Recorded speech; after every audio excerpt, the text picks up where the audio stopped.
Today I'm going to talk a little bit about our spine and intervertebral discs. Okay, so if you have been lifting heavy for a while, chances are you know someone that's injured themselves, injured a disc, bulging disc, or ruptured disc, or something like that. So we want to do what we can to make sure that that doesn't happen to us. So if you're in kettlebells and any amount of weight that we're holding, either above our shoulder, overhead, or anything like that, we're going to be putting more pressure down through the discs, okay? So the intervertebral discs are kind of like a fibrous disc filled with some jelly-like substance that acts as a shock absorber, okay? So you got to think about every time that we're absorbing a weight, if we're taking our jerks and dropping them down, especially in the lumbar area with kettlebells, the weight's down lower. There's going to be a lot of absorption for those discs. Now, if we're doing all sorts of other stuff, we're doing front rack cleans, squats, the barbell, that pressure is going to be basically all the way down, okay? So there's a couple things that we can do to maintain the integrity or health of our discs. So we want to maintain hydration. We want to make sure that there's blood flow, so good movement in the spine. So there's a couple things we can do. So basically how we sleep can be good. What we can do is we can do yoga. We can use with yoga, we're doing a lot of different movements and not a lot of weight, okay? So we're doing kettlebells. We can get into different positions, windmills, everything such as like Turkish get-ups, all that. Yoga's great. We can do cat camel, child's pose, downward dog, all sorts of things that put the spine in different positions versus just standing or seated all day. Okay, when we're seated all day, you might not be lifting a lot of weight, but still you're not doing too much work except compressing those discs. So in the morning when we wake up, that is when our discs are the most hydrated, usually, because we've been lying supine, so lying on our back or on our stomach. Basically, we're not loaded vertically, okay, down the spine. So it gives our discs a chance to decrease the pressure, so decompression.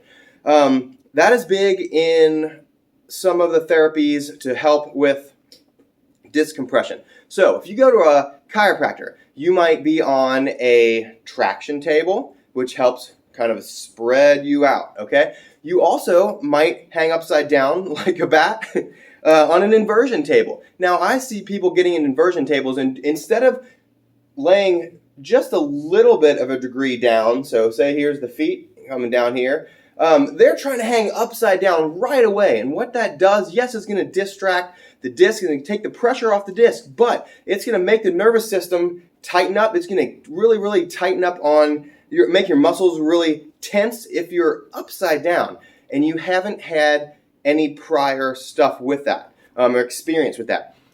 So another thing you can do, like I said, yoga, hanging. So hanging is a really, really good one. Now, a lot of people might be too heavy to hang for a long time, or their grip is going to wear out. That's going to help distract. So sometimes people do heavy squats. They go over and hang on a pull-up bar.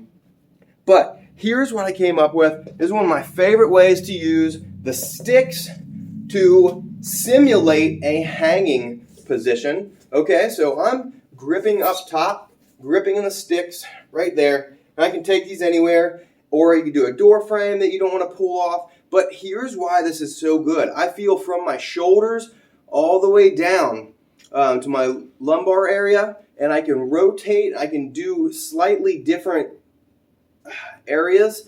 Now I'm going to get you another interesting ways to decompress your discs after this. But mainly this video is just this quick hang from the sticks. So I can scoot back here too. It's cool because I can be in the kettlebell jerk position and I go in and out of that position, okay? So the more I hang, I can do some reverse stuff. I can lean forward and I can hang this way. Let my head hang. Let my neck relax a little bit. You're kind of up to your idea. So you can do a whole lot of different stuff. I can stretch my lats here.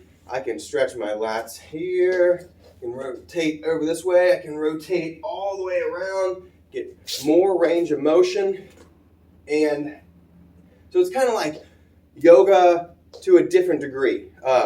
It's an assisted type of yoga in basically reverse. So once again, I'm hanging. This is easy for people that don't have a lot of grip strength, or if you've had issues, you can do that. So now, there's that. Now, I'm going to take you to the last part, flotation tanks, okay? So a lot of people don't know what a flotation tank is, but think about laying on, or Shavasana for 60 minutes, or 90 minutes, whatever, but Shavasana in yoga, laying on the floor. And people like that, and it helps let their spine decompress. So now, I'm going to come in here, and if you've never seen a flotation tank, there is a flotation tank. Okay, so that has 1,100 pounds of magnesium sulfate, okay? So it makes you so buoyant, you actually float, only displacing a couple inches of that water. The water is only 10 inches deep, okay? So you go in there and you lie on your back, and why this is so beneficial is because fairly soon after you've been in that environment, your brain realizes that the muscles don't have to be very tense because that water is cradling you 100%, okay? So you can actually, people are really, really tense in the shoulders.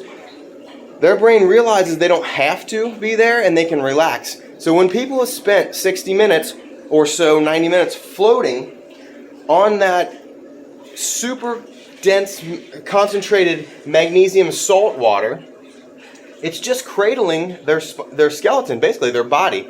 So the muscle does not have to be tense, which gives those discs a whole lot of decompression without having to be on a table or anything like that. So a lot of people that have had injuries, they can float and they're not getting pressure in the hips, in the shoulder blade, the back. Their neck can really relax. Now it might take you a time or so to actually be able to relax. Now some people say it's life-changing right away, but I just wanted to give you a little sample of float tanks, if you haven't heard of them.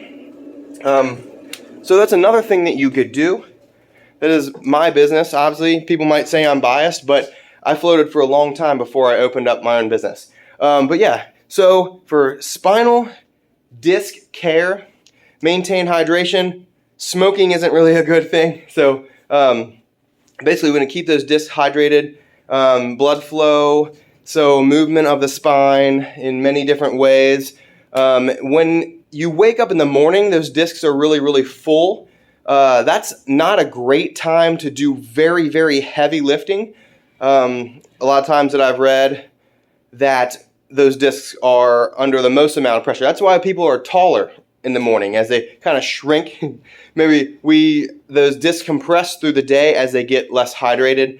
So that's what sleep helps us with, to take the pressure off those discs and to rehydrate and repair. So anyway, hopefully this helps you, and we can look into a little bit more ways to take care of yourself. Like, obviously, I'm not a doctor or a chiropractor, so go talk to an awesome chiropractor or a muscular therapist. And there's just a couple different ways you can do it. Here's another really quick one that you can do, is you can take a ball and you can literally just lean over it and just give a little bit of, there we go. See, I'm just kind of folding over that ball. Allows my back to relax and decrease some of that pressure on the disc. So take care of yourself so you can keep lifting for a long time.